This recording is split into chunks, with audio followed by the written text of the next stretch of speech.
குறைந்த விலை நிறைந்த தரம் தங்கள் தேவைகள் அனைத்தும் ஒரே இடத்தில் Jayachandran. Get highest carpet area up to 70% only in Jane's Home. Black Thunder, where fun never ends. Ooty Main Road, Mettupalayam, Tamil Nadu.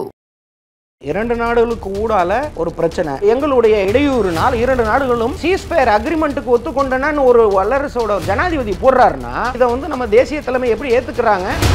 இது நடந்து ஒரு 2 மணி நேரத்தில் பாகிஸ்தான் நமது வான்வெளிக்குள்ள ஊடுருவி அந்த ஒரு சீஸ்ஃபயரை வயலேட் பண்றாங்க. இது அமெரிக்காவிற்கு அசிங்கமாக தெரியவில்லையா? அது இந்த நிலைமை இப்படியே கண்டினியூ ஆனால் நம்மளுடைய பொருளாதாரம் மக்களுடைய அமைதியான வாழ்வு சீரழியும், பல வருடங்கள் நீடிக்கும். இதுக்கு ஒரு முற்றுப்புள்ளி வச்சிருக்கணும். இதை விட்டுட்டு அதென்ன நியூட்ரல் கண்ட்ரில போய் நம்ம பேச்சுவார்த்தை நடத்தி, இதுல பேச்சுவார்த்தை எங்கிருந்து வந்தது? பாகிஸ்தான் பிரதமர் பாகிஸ்தானுக்கு வெற்றின்ற மாதிரி எல்லாம் பேசியிருந்தாங்களே, எல்லாம் கோமாளிங்க. பாகிஸ்தானோட ராணுவ சீஃப் ஆசிம் முனீர் என்னன்னா, நான் தான் பாகிஸ்தானுங்கிறத சொல்லாம அங்க சொல்றேன். என்னைய கேட்காம நீ எந்த முடிவும் எடுக்க முடியாதுன்னு அமெரிக்கா மாதிரியான வல்லரசு சொல்றாருன்னா, இந்த ராணுவம் மசூத் ஆசாரோட ஃபேமிலி ஃபியூனரல் நடக்கும்போது அவங்களுடைய ராணுவம் அப்படி கைகட்டி அங்க நின்று பாகிஸ்தானின் தேசிய கொடியை ஏன் போற்ற வேண்டும்? அவன் இறந்தது தீவிரவாதி. அப்படின்னா அந்த ராணுவம் தீவிரவாதம் இரண்டும் ஒன்றுதான். இந்த ஒரு காலகட்டத்தில் IMF பில்லியன் 8500 கோடி நேற்று ரிலீஸ் பண்ணிட்டாங்க. இன்னும் 1.3 பில்லியன் அவங்க ரிலீஸ் பண்ண போறேன்றாங்க. IMFங்கிறது என்னது? வல்லரசு யுனைடெட் ஸ்டேட்ஸ் ஆஃப் அமெரிக்கா மாதிரியான வல்லரசின் கண்ட்ரோல்ல இயக்கப்படுற ஒரு ஆர்கனைசேஷன். அவங்க நினைச்சிருந்தா அதை நிறுத்திருக்க முடியாதா? அந்த அமௌண்ட் வந்தனால தான் இவங்க போரை தொடர்றாங்களா சார்? அது இந்த மாதிரி தீவிரவாதத்துக்கு தான். இந்த போர் முடிவுக்கு வருமா இல்ல ஆபரேஷன் சிந்தூர் 3.0 தொடருமா? முதல்ல இது சீஸ்ஃபயரே கிடையாது. அதுக்கடுத்து ஒரு டிஃபென்ஸ் பிரீஃபிங் வந்துச்சு. அந்த பிரீஃபிங்லையும் பார்த்தீங்கன்னா நம்மளுடைய ஆபரேஷனல் ரெடினஸ் அப்படியே தான் இருக்கும். சார் வணக்கம் சார். வணக்கம். டொனால்ட் ட்ரம்ப் அவர்கள் சீஸ்ஃபயர் அனௌன்ஸ் பண்ணியிருந்தாரு. 2 நாடுகளுக்குள்ளேயே போர் தற்காலிகமாக நிறுத்தப்பட்டதுன்ற மாதிரி எல்லாம் சொல்லியிருந்தாங்க. அதுக்கப்புறமும் பார்த்தீங்கன்னா பாகிஸ்தான் நம்மளை தாக்கியிருக்காங்க சார். இப்போ இன்னைக்கு காலையில் டொனால்ட் ட்ரம்ப் அவர்கள் ஒரு ட்வீட் போட்டிருந்தாரு. 2 நாடுகள் உள்ள பிரச்சனையை அமெரிக்கா தலையிட்டு தத்ததெல்லாம் எங்களுக்கு சந்தோஷன்ற மாதிரி சொல்லியிருந்தாரு. இப்போ இந்த சீஸ்ஃபயர் அப்படின்னு சொன்னீங்க, ட்ரம்ப் ஒரு ட்வீட் போட்டார், அவங்க மார்க்கோ ரூபியோ ஒரு ட்வீட் போடுறாரு அப்படின்ட்டு. 2 நாடுகளுக்கு ஊடால ஒரு பிரச்சனை. இந்த 2 நாடும் தான் சேர்ந்து தான் சொல்லணும் எங்களுக்குள்ள ஒரு புரிதல் ஒன்று. முதல்ல இது சீஸ்ஃபயரே கிடையாது. இது தாக்குதலை தற்காலிகமாக நிறுத்திக்கொள்வோம் அப்படிங்கிறது ஒன்று. சீஸ்ஃபயர் அக்ரிமெண்ட்டுன்னு நம்ம இதை சொல்ல முடியாது. சீஸ்ஃபயருங்கிறது தற்போது நமது தாக்குதலை தற்காலிகமாக நிறுத்திக்கொள்வோம், ஒரு சமரச பேச்சுவார்த்தை, ஒரு அமைதி பேச்சுவார்த்தைக்கு அடுத்த கட்டத்துக்கு இதை எடுத்துகிட்டு போகிறதுக்கான ஒரு இதாக பார்க்குறேன், நான் முனைப்பாக பார்க்குறேன். அப்படி இருக்கும்போது ஒரு வல்லரசு, அமெரிக்கா மாதிரியான வல்லரசு தானே முன் 24 மணி நேரத்துக்கு முன்னாடி அதே வல்லரசு என்ன சொல்லுதுன்னா, திஸ் இஸ் நாட் அவர் வார், இது எங்களுடைய போர் இல்லை, அந்த 2 நாடும் இதை வேகமாக அவங்களுக்குள்ளே முடிச்சுக்கிட்டுறது நல்லது அப்படின்ற மாதிரி சொன்ன அந்த வல்லரசு 24 மணி நேரம் கழித்து அத்தனை நிலைமையை தானே மாற்றி எங்களுடைய இடையூறுனால் 2 நாடுகளும் சீஸ்ஃபயர் அக்ரிமெண்ட்டுக்கு ஒத்துக்கொண்டனன்னு ஒரு வல்லரசோட ஜனாதிபதி போடுறாருன்னா இது எந்த மாதிரியான ஒரு இது அப்படிங்கிறத இதை நம்ம தேசிய தலைமை எப்படி ஏற்றுக்கிறாங்க அப்படிங்கிறது தெரில. இது வரைக்கும் அதிகாரப்பூர்வமாக இதன் மேலே எந்த ஒரு நம்ம அரசாங்கம் கொடுக்கல ஒரு கிளாரிஃபிகேஷன். நம்ம போய் அமெரிக்காட்ட கேட்டோமா, பாகிஸ்தான் போய் கேட்டுச்சா, யாருடைய இதனால் அமெரிக்கா தலையிட்டதை இந்தியா ஒத்துக்கிருச்சா அப்படிங்கிற எதுவுமே சொல்லலை. ஆனால் நம்ம வெளியுறவுத்துறை செயலாளர் தனது பிரீஃபிங்கில் என்னதுன்னா, 2 நாடுகளும் தற்போது தாக்குதலை நிறுத்திக்கொள்வோம் அப்படிங்கிற ஒரு இதுக்கு வந்திருக்கோம், புரிதலுக்கு வந்திருக்கோம். இது அதனால் DGMOs நம்மளுடைய துருப்புகளுக்கு அது தேவையான இன்ஸ்ட்ரக்ஷன்ஸ் கொடுக்கப்பட்டிருக்கிறது அப்படின்னு போனார். ஆனால் இதில் அமெரிக்க தலையீட்டினால் 2 நாடுகளும் ஒரு சீஸ்ஃபயர் அக்ரிமெண்ட்டை நோக்கி போகிறோம் அப்படிங்கிற எதுவுமே அவர் சொல்லலை.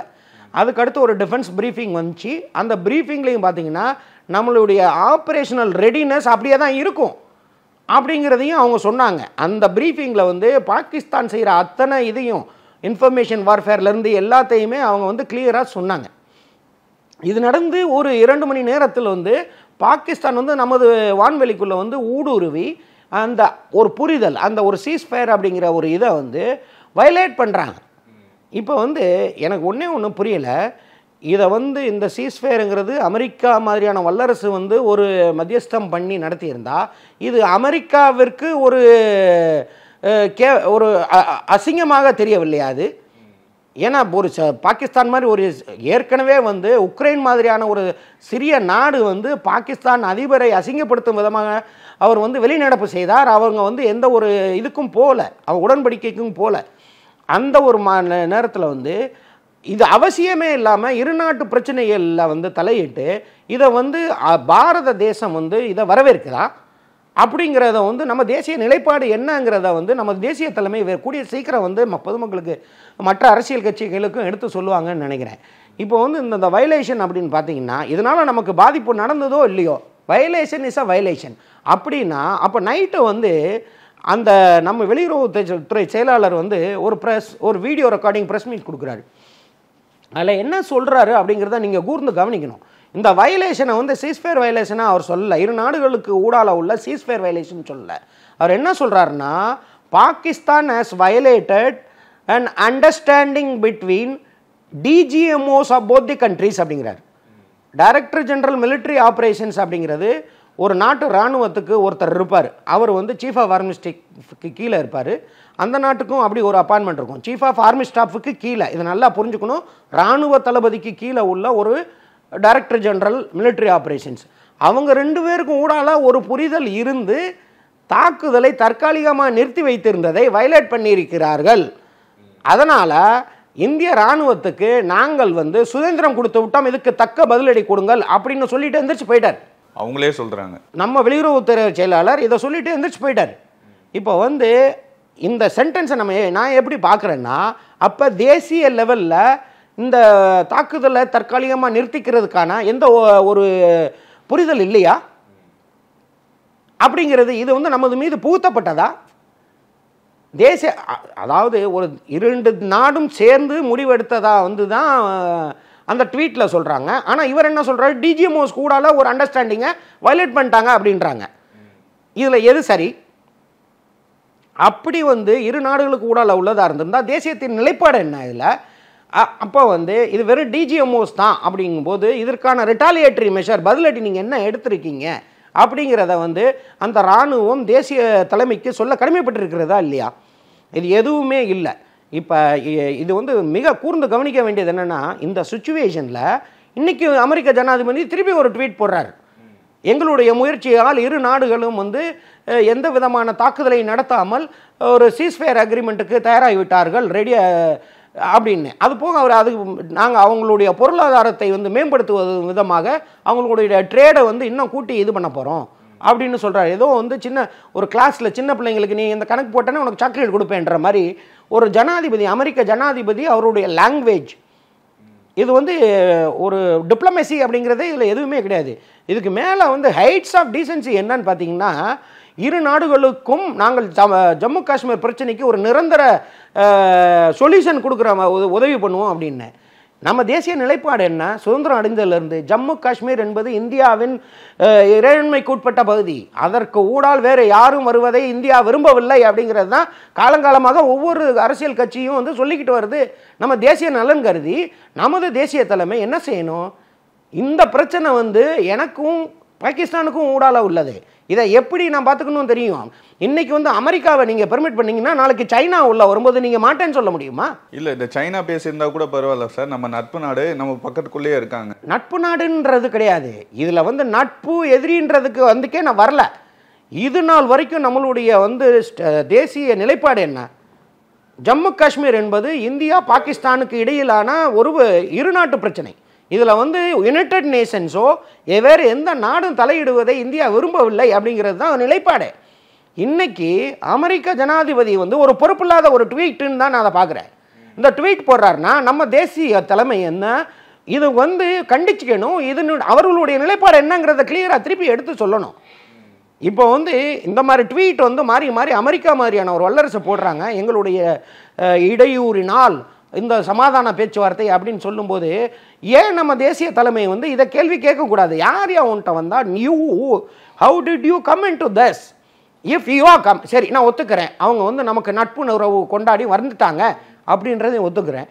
அப்போ நேற்று நடந்த வயலேஷனுக்கு வாட் இஸ் தேர் ஆன்சர்? அதுக்கு அவர் எதுவுமே பதில் சொல்லல, எதுவுமே இல்லை. அப்போ நம்ம தேசிய தலைமையுடைய இது நிலைப்பாடு என்ன? அதில் இதை வந்து நீங்கள் வந்து நான் வந்து இதுக்கு முன்னாடி வந்து இந்த தற்காலிக தாக்குதல் நிறுத்தம் இருக்குது பார்த்தீங்களா, இதுக்கு முன்னாடி இருந்தும் நான் சொல்லிட்டு தான் இருக்கேன்.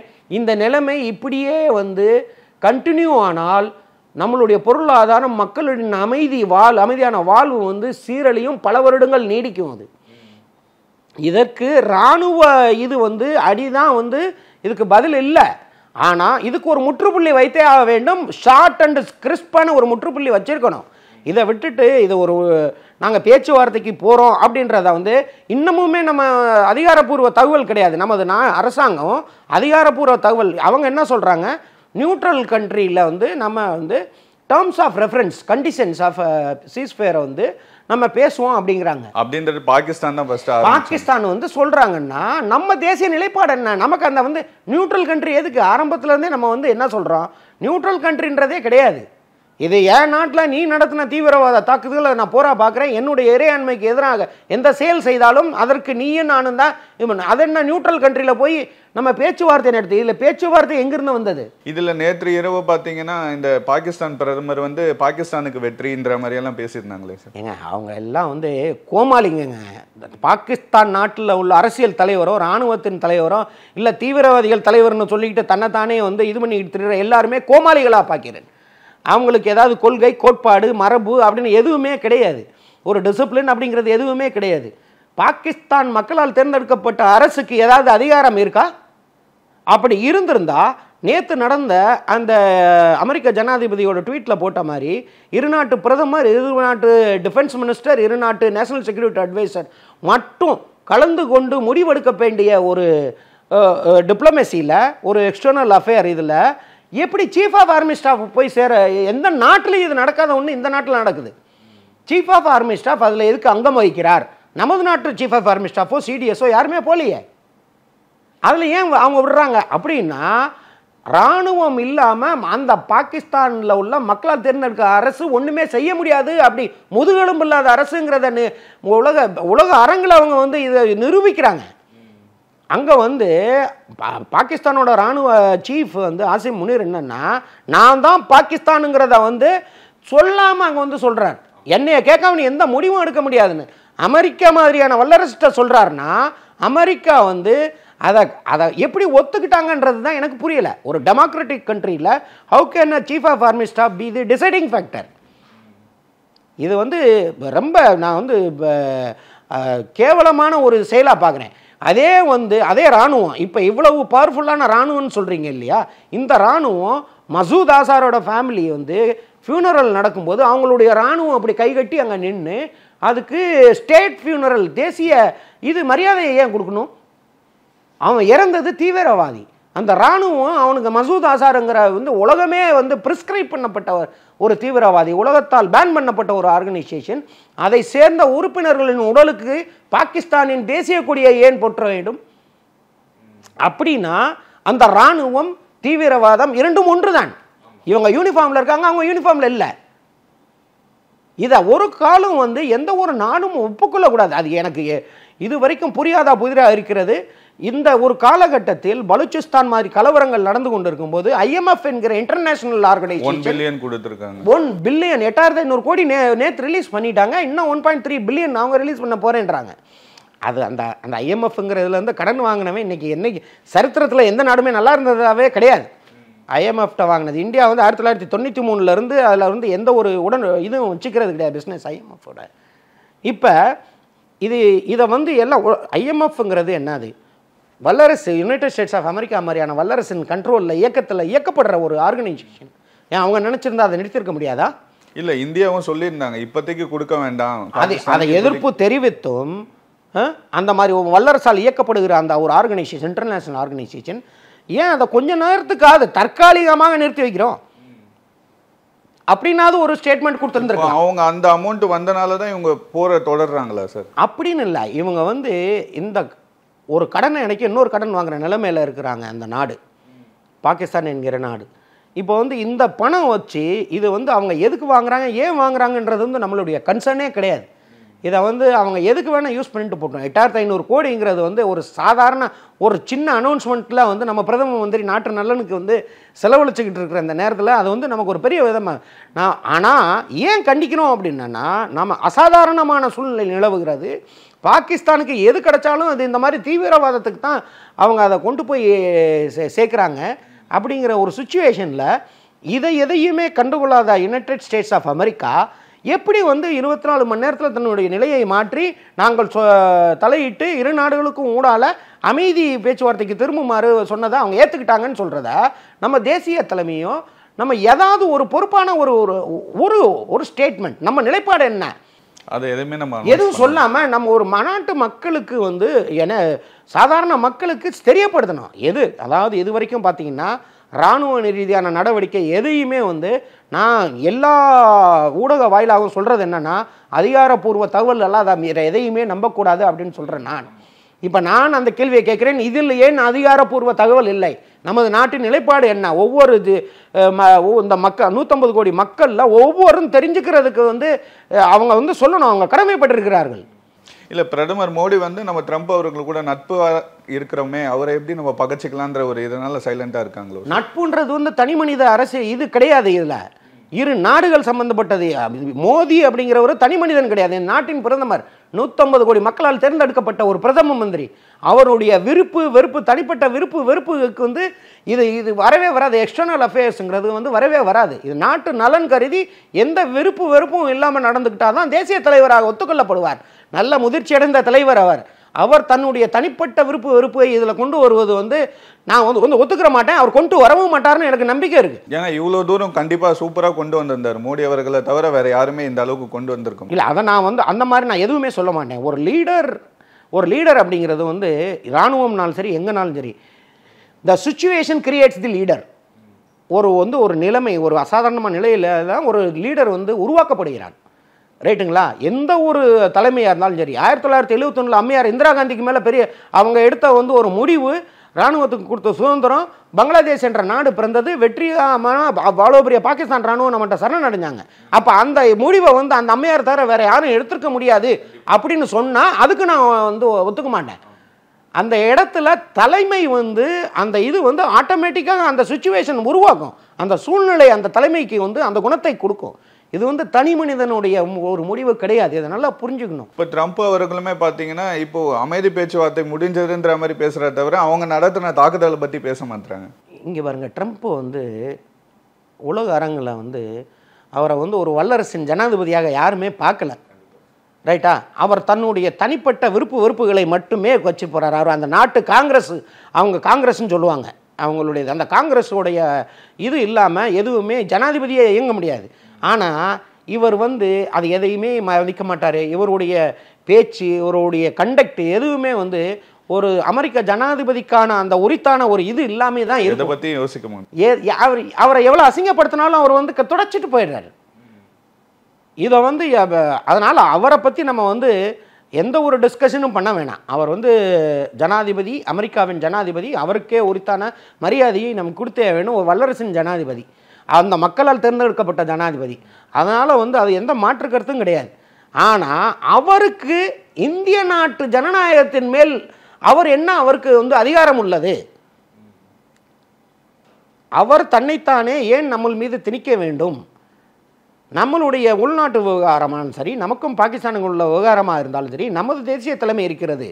அவரை விட முதிர்ச்சி பெற்ற தேசிய தலைமை அப்படிங்கிறத ஒவ்வொரு கட்டத்திலையும் ப்ரூவ் பண்ணிட்டு வந்த நமது தேசிய தலைமை இந்த ஒரு காலகட்டத்தில் தன்னுடைய நிலைப்பாடை வெளிப்படையாக சொல்ல வேண்டும் என்பது என்னுடைய கருத்து. இப்போ இந்த போரில் பார்த்தீங்கன்னா சைனா வந்து டபுள் கேம் விளையாடுறாங்கன்ற மாதிரி விஷயங்கள்லாம் சொல்கிறாங்களே சார். நான் 2 நாடுகளும் அமைதியாக இருங்கன்ற மாதிரி சொன்னாங்க. இப்போ வந்து அவங்களோட ஸ்டாண்ட் வந்து பாகிஸ்தான் பக்கம் இருக்குன்ற மாதிரி சொல்கிறேன். இது வந்து வெளிநாட்டு ஊடகத்தில் நானும் பார்த்தேன். பாகிஸ்தான் நேற்று நைட்டு வாங்கி அப்படிங்கிற அவங்கள எக்ஸ்டர்னல் அஃபேர்ஸ் மினிஸ்டர் நினைக்கிறேன், அவர் வந்து பாகிஸ்தான் தன்னுடைய இறையாண்மையை காப்பாற்றிக் கொள்வதற்கு சைனா முழுக்க துணை நிற்கும் அப்படின்னு அவர் ஒரு ஸ்டேட்மெண்ட் கொடுத்ததாக பார்த்தேன். இது அதிகாரப்பூர்வ தகவலாக என்னங்கிறது எனக்கு தெரியாது. இதில் வந்து நான் அதை மட்டும் வச்சு யூகத்தின் அடிப்படையில் நான் வந்து வாக்குவாதம் பண்ண விரும்பலை. ஏன்னா அது வந்து ஒரு டிஃப்ரெண்ட் பால் கேம். அதாவது அமெரிக்கா முன் வந்து 2 நாட்டு பிரச்சனையை தீர்க்கிற மாதிரி ஒரு அமெரிக்கா ஜனாதிபதி பேசும்போது பக்கத்தில் இருக்கிற இன்னொரு வல்லரசு, ஏன்டா இது 10 நாள் முன்னாடியே நான் வந்து கன்ஸ்ட்ரக்டிவ் மீடியேஷன் பண்ணுறேன் அப்படின்னு சொன்ன ஒரு அண்டை நாடு, அதுக்கும் அந்த நாட்டுக்கும் ஊடால பிரச்சனை இருக்கும்போது இதை வரவேற்குமா இல்லை இதை அப்படிங்கிறத வந்து கண்டிப்பாக எதிர்க்கத்தான் செய்யும். அப்படி இருக்கும்போது அந்த எதிர்ப்பை வெளிப்படையாக காட்ட முடியாதுன்னா இன்டெரக்டாக எப்படி காட்ட முடியும்? பாகிஸ்தான் தூட்டி இதுக்கு நீ ஒத்துக்கிறாதா, இதை வலேட் பண்ணு அப்படிங்கிறது தான் அவங்களுடைய முயற்சியாக இருக்கும். புரியுதுங்களா? ஸோ இது வந்து யூகத்தின் அடிப்படையில் நம்ம பேசவே வேணாம். இப்போ நம்ம பேசுனது நம்மளுடைய உள்நாட்டு இதை வந்து அதிகாரப்பூர்வ தகவல் என்ன இருக்குது அதை பேசுவோம். அதிகாரப்பூர்வ தகவல் ஏன் இல்லை அப்படிங்கிறத கேள்வி கேட்கலாம். இது தேசிய பாதுகாப்பு சம்பந்தப்பட்ட கேள்வி கிடையாது. நான் கேட்குறது நிலைப்பாடு என்ன அப்படிங்கிறது தான் நான் கேட்குறேன். அது என்ன நடந்ததுன்னு இப்போ எல்லாமே இருக்குது, ஊடகத்தில் எல்லாத்துலேயும் இருக்குது. அமெரிக்க ஜனாதிபதி இன்றைக்கும் ட்வீட் போடுறாரு, எல்லாமே வந்து ரெக்கார்ட்ஸ் இருக்குது. அப்போ இது மேலே நம்ம தேசிய தலைமை இது வரைக்கும் ஒரு கமெண்ட் கொடுக்கல, ஒரு தன்னுடைய இது என்ன நிலைப்பாடு என்ன அப்படிங்கிறத சொல்லலை. இன்னொன்று வந்து நான் சொல்லி இன்னும் என்ன விரும்புகிறேன்னா, ஒரு அசாதாரண சூழ்நிலை உருவாகும் போது, பஹல்காம் தீவிரவாத படுகொலை நடக்கும் போதும் அனைத்து கட்சி கூட்டத்தை கூட்டி எதிர்க்கட்சி தலைவர்கள் முதற்கொண்டு எல்லாருமே ஒருமித்த கருத்தாக இந்த தாக்குதல் நடத்த வேண்டும் என்று சப்போர்ட் பண்ணாங்க இந்த அரசாங்கத்துக்கு, நம்ம தேசிய தலைமைக்கு. இதை எல்லாரும் வரவேற்றோம்.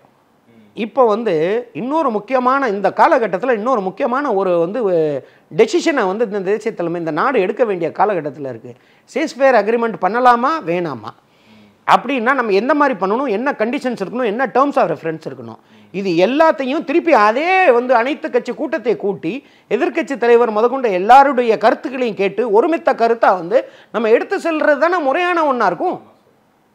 அதற்கான முனைப்பு எதுவும் இருக்கா அப்படிங்கிறத வந்து ஒரு அதிகாரப்பூர்வமான ஒரு அறிவிப்பு வெளியிட வேண்டும் நமது தேசிய தலைமை. நமது தேசிய தலைமை மீது எனக்கு மிகுந்த நம்பிக்கை உள்ளது. அது யாராக இருந்தாலும் சரி, தேசிய தலைமை என்று இருந்து விட்டால் நம்ம கான்ஸ்டிடியூஷன் என்ன சொல்லுதுன்னா, அவங்களுக்கு மேல் நம்ம உங்களுக்கு ரெண்டாவது ஒரு ஆப்ஷனே கிடையாது. தலைமை தான். நான் வந்து இராணுவத்தில் பணியாற்றினவன், நான் வந்து ஆர்டர்ஸை வந்து கேரி அவுட் பண்ணுறவன். ஸோ தலைமைங்கிறத வந்து நான் எந்த ஒரு மாற்று கோணத்திலையும் நான் பார்க்கவே மாட்டேன். ஆனால் இப்போ வந்து ஒரு சாதாரண மக்களில் ஒருத்தனா நான் அந்த கேள்வியை கேட்குறதுக்கு எனக்கு அதிகாரம் உண்டு.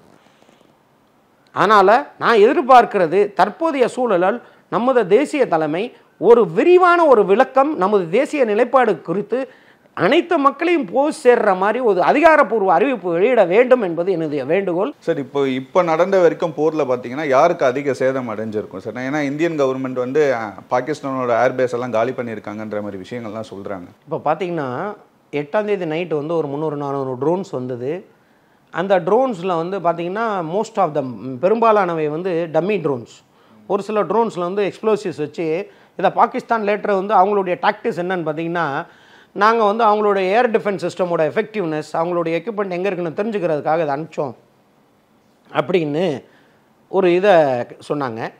அதுக்கு வந்து நம்ம பதிலடியாக வந்து 4 அவங்க எங்கேஜ் பண்ணோம். அதுக்கடுத்து அவங்க வந்து நேற்று திருப்பி வந்து இந்த மாதிரி ஒரு 100 ட்ரோன்ஸ் அனுப்புகிற அந்த சுச்சுவேஷனில் இதுக்கு ஊடால வந்து அவங்களுக்கு நம்ம பதிலடி எப்படி கொடுக்குறோம் அப்படிங்கிறத வந்து நல்லா யோசிக்கணும். செகண்ட் டைம் இது நடக்கும்போது அவங்க வெறும் அந்த மாதிரி ட்ரோன்ஸை மட்டும் அனுப்பிச்சிருந்தால் பரவாயில்ல, காமகாசி டைப் ஆஃப் ட்ரோன்ஸ் அனுப்பிச்சி விட்டு நம்மளுடைய இராணுவ தளங்கள், மக்கள் குடியிருப்புகள், முக்கியமான நகரங்களை நோக்கி அவங்க மிசைல்ஸ் ஃபயர் பண்ணியிருக்காங்க. அவங்களுடைய ஃபைட்டர் ஏர்க்ராஃப்ட் நமது வான்வெளியில் வந்ததுக்கான அதிகாரப்பூர்வ தகவல் இருக்குது. புரியுதுங்களா? இது வந்து போராக மட்டும்தான் பார்க்கப்படும். வயலேஷன் ஆஃப் ஏர் ஸ்பேஸ் வந்து போரில் மட்டும்தான் நடக்கும். அவங்களுடைய எதை வந்து சுட்டு வீழ்த்தலாங்கிறதெல்லாம் நான் பேசவே இல்லை. அதுக்கு முன்னாடி கராச்சியை நம்ம தாக்கணுமா எதுவுமே நான் பேசலை. ஏன்னா எதுவுமே அதிகாரப்பூர்வ தகவல் எல்லாம் எல்லாமே போய். இப்போ வந்து நம்ம அதிகாரப்பூர்வ தகவல் என்ன சொல்லுதுன்னா, இதற்கு பதிலடியாக நம்ம வந்து லாங் ரேஞ்ச் மிசைல்ஸ் பயன்படுத்தணும். நம்மளுடைய ஃபைட்டர் ஏர்கிராஃப்ட்ஸ் மிராஜ், சுகாய் 30, இந்த மாதிரியான MiG-29 இந்த மாதிரியான ஃபைட்டர் ஏர்கிராஃப்ட்ஸ்லேருந்து துல்லியமாக அடிக்கக்கூடிய ஏவுகணைகளை பயன்படுத்தி அவர்களுடைய இராணுவ தளங்கள், கமாண்ட் அண்ட் கண்ட்ரோல் சென்டர், அவங்களுடைய டெக்னிக்கல் சென்டர், அவங்களுடைய தளவாடங்களை சேமிப்பு கிடங்கு, இந்த மாதிரியான முக்கியமான ரடார்ஸ், ஏர் டிஃபென்ஸ் சிஸ்டம், இதெல்லாம் துல்லியமாக அடிக்கக்கூடிய நம்மளுடைய மிசைல்ஸை வச்சு தாக்கணும் அப்படிங்கிறது அதிகாரப்பூர்வமான அறிவிப்பு. அதில் வந்து என்னெந்த மாதிரியான இது அவங்களுக்கு அழிவு ஏற்பட்டதுங்கிறத வீடியோ போட்டும் வந்து நமக்கு அரசாங்கம் காமிச்சு, பாகிஸ்தானுக்கு தான் டேமேஜ் ஆமாம் ஜாஸ்தி ஆச்சு அப்படிங்கிறத வந்து காமிச்சாங்க. இதில் என்ன அப்படின்னா, எந்த மாதிரி மிசைல்ஸு எக்யூப்மெண்ட் விவகாரம் வந்து நம்ம அதிகாரப்பூர்வமாக எதுவுமே சொல்லலை. அது வந்து தேசிய நலன் கருதி அவங்க சொல்லலை. பாகிஸ்தான் ஊடக வாயிலாக தெரிய வந்தது என்னவென்றால், நம்ம பிரம்மோஸ் அப்படிங்கிற ஒரு வந்து மிசைல் வந்து பயன்படுத்தியிருக்கோம் அப்படின்னு அவங்க சொல்கிறாங்க. அது பிரம்மோஸாக இருந்தாலும் சரி, அது ஸ்கால்பாக இருந்தாலும் சரி, ஹேமராக இருந்தாலும் சரி, அது இந்திய இராணுவம், இந்திய தேசியத்தின் அது முடிவு. அவங்க எந்த டார்கெட்டுக்கு எந்த மிசைல் பயன்படுத்தணும் அப்படிங்கிறத முடிவெடுக்கக்கூடியது அவங்க. அதை பற்றி நம்ம அரசாங்கம் அதிகாரப்பூர்வமாக சொல்லாத வரைக்கும் அந்த பிரம்மோஸ் ஏன் அப்படிங்கிறத சொல்ல முடியாது. அதுவும் ஒரு சூப்பர்சோனிக் மிசைல், அதுவும் துல்லியமாக தாக்கக்கூடிய missile, one of the missiles நம்ம இதில் அர்சனலில். அப்படி இருக்கும்போது அதை பற்றி நம்ம எதுவுமே சொல்ல முடியாது. ஆனால் கண்டிப்பான முறையில் அவங்களுக்கு பெரிய ஒரு அழிவு ஏற்பட்டிருக்கு. அவங்களுடைய தளவாடங்களுக்கு அவங்க பெரிய இதுனா நம்மளை விட ஜாஸ்தி பெருசாக அதை நான் சொல்லவே முடியாது. ஏன்னா அது எந்த இதுவுமே போஸ்ட் ஸ்ட்ரைக் டேமேஜ் அசஸ்மெண்ட்டில் அதிகாரப்பூர்வ தகவல் வரும். அப்போ தான் அதை நம்ம ஒத்துக்கிறவே முடியும். இப்போ இந்த போர் முடிவுக்கு வருமா, இல்லை ஆப்ரேஷன் சிந்தூர் 3.0 தொடருமா சார்? நீங்கள் பாருங்க, முதல்ல இந்த போர் அப்படிங்கிறது இந்த போர் தீவிரவாதத்துக்கு எதிரான போர் தான் நம்ம இன்னைக்கு வரைக்கும் மெயின்டைன் பண்ணிகிட்டு இருக்கோம். அவங்க இராணுவம் உள்ள வந்தால் அந்த இராணுவம் எந்த இராணுவத்தை துருப்புகள் நம்மளை நோக்கி வருதோ அதை அடிக்கிறதுக்கான self defence United Nation charter article 51 நம்ம இன்வோக் பண்ணி நம்ம பண்ணிகிட்ருக்கோம். இப்போயே அந்த ஒரு ப்ரொவிஷனில் தான் பண்ணிகிட்ருக்கோம். இதில் 2 வார்த்தைகள் குறிப்பாக கவனிக்கப்பட வேண்டிய என்னவென்றால் ப்ரொப்போர்ஷனேட்லி அண்ட் நெசசிட்டி. அதாவது நம்மளுடைய இறையாண்மை தாக்கப்படுமே ஆனால், இறையாண்மை பாதிக்கப்படுமே ஆனால் அந்த நெசசிட்டிங்கிறது அங்கே தான் வருது. தேவை இருக்கா, அதை அடிக்கணும், அப்போ அண்டை நாட்டை அடிக்கணுங்கிற தேவை இருக்கா? ஆமாம், தேவை இருக்குது. இல்லாட்டினா என்னுடைய இறையாண்மை பாதிக்கப்படுது. அப்போ எந்த அளவுக்கு அடிக்கணுமோ அந்த அளவுக்கு அந்த இதுதான் ப்ரொப்போர்ஷனேட்லி.